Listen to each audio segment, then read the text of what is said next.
Hi, I'm Rodney Bartlett with Reached, and we're at PubCon in Vegas 2007, and we just sat in on Matt Cutts on the hot seat. So we're talking with Matt Cutts from Google, and I guess maybe if you wouldn't mind, for people that don't know you, just introduce yourself, tell us what you do. Absolutely. My name is Matt Cutts. I'm the head of web spam at Google, and web spam is a group within Google of search quality. So in general, we get complaints about searches, we try to fix them and try to make sure that they work better. We look at new algorithms.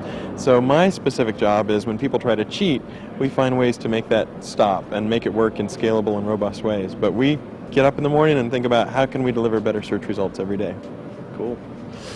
So you talked last night a little bit about WordPress. You mentioned, if you're using WordPress, they're doing all the great stuff for you on your site for SEO. Could you tell us a little bit about some of the things that WordPress does? Totally. So WordPress is a blogging software package, weblog, so people who want to keep an online diary or talk about any topic that they want to.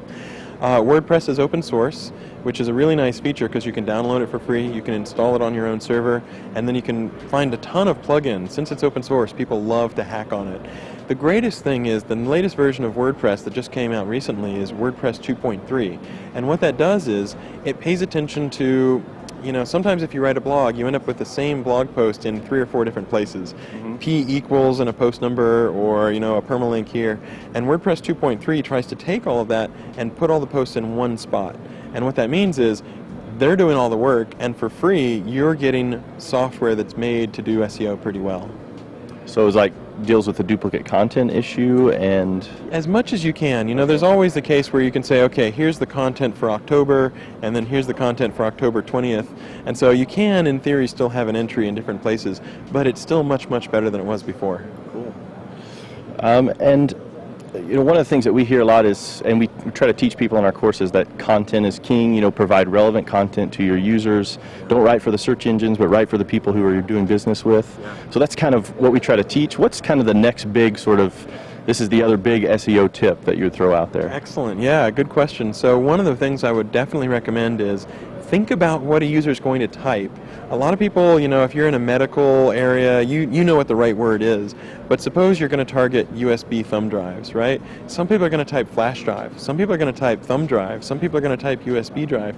And you need to have all of those words on the page so that the search engine knows that's what it's about. So I think that's one really big thing.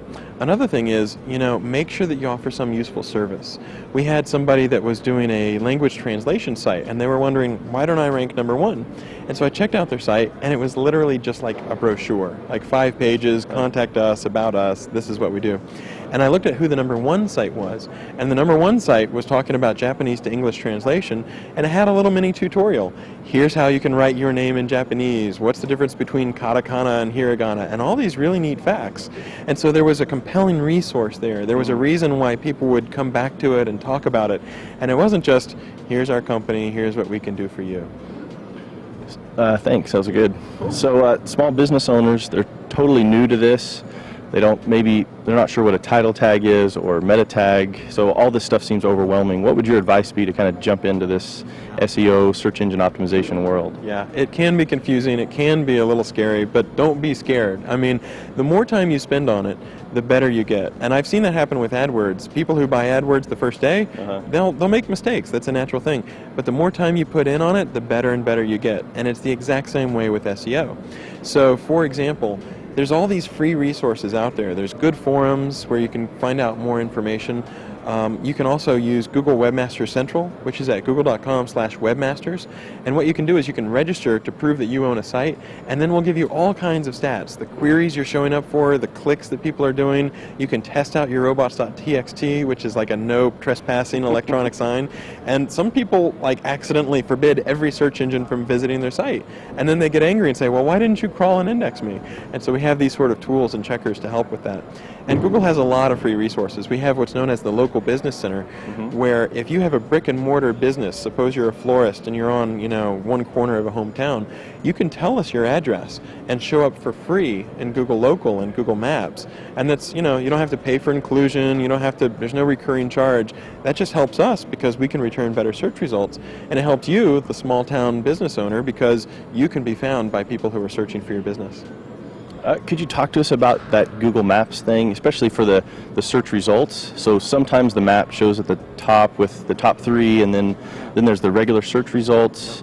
And how do those two worlds mix? Do they mix and all that? Absolutely. Yeah, you know, sometimes you'll see somebody do a search and you just know it's navigational. You know, they're looking for Bob's Florist, you know, in Moorhead, Kentucky or something like that. And that's where you really want like a business listing and hopefully a map to sort of give you some context.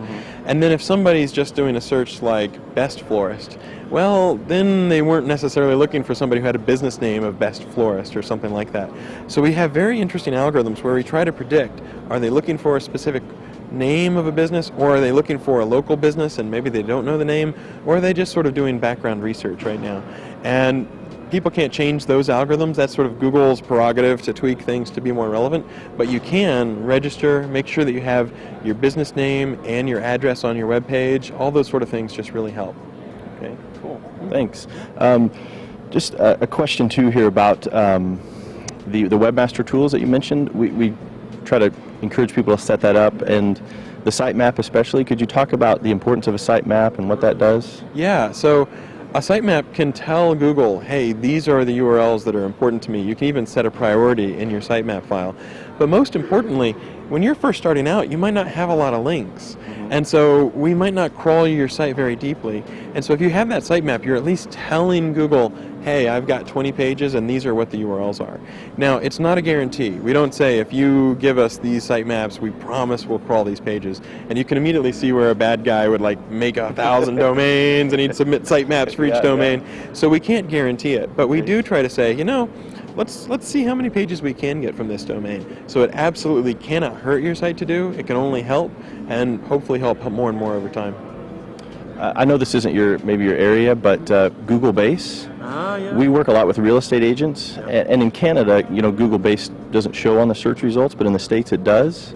Is there plans for any change there, or do you know? That's a good question. We always look at what's good for the users. So if we didn't have enough data for Canada, or we didn't have enough feeds that are relevant to Canada, then we might not be as likely to show it. But over time, I would hope that more and more people are using Google Base, because that's another free tool where you can submit data and sometimes it'll show up. So I think personally it would be really nice. As far as what exactly the future holds, I don't know. So. Great. Just a question here about video. So we're kind of new to this whole video world. Yeah, you're doing it very well. Yeah, we've got some good gear. It's fun. Neat, We had a good time last night at your guys' party, running around, videoing everybody. But anyway, indexing video. Should we post video on YouTube? Should we post it on Google Video? Where should it go? And how do we make sure that it gets found, I guess? Yeah, totally. So here's a few tips. If it's less than 10 minutes, YouTube, you can put it up, no problem at all. If it's more than 10 minutes, if it's like an hour-long interview, Google Video, you can do longer form video. If you can, it really makes a big difference if you can get a transcript. And I've even seen some people who will take the video, they'll ship off the file to, you know, you can ship it to India or something like that, and you can say, I'll pay, you know, 2 cents per word or whatever, and they'll transcribe it for you. Because search engines still have a problem indexing, you know, spoken stuff and things in video, audio, stuff like that. So if you have a transcript, or you can do good meta tags, or think about what people are going to type, so video, SEO, Matt Cutts, interview, Webmaster World, and then put that into the description, and make sure that there's some meta tags or some tags there, because we do search over those for the video search. Okay, cool.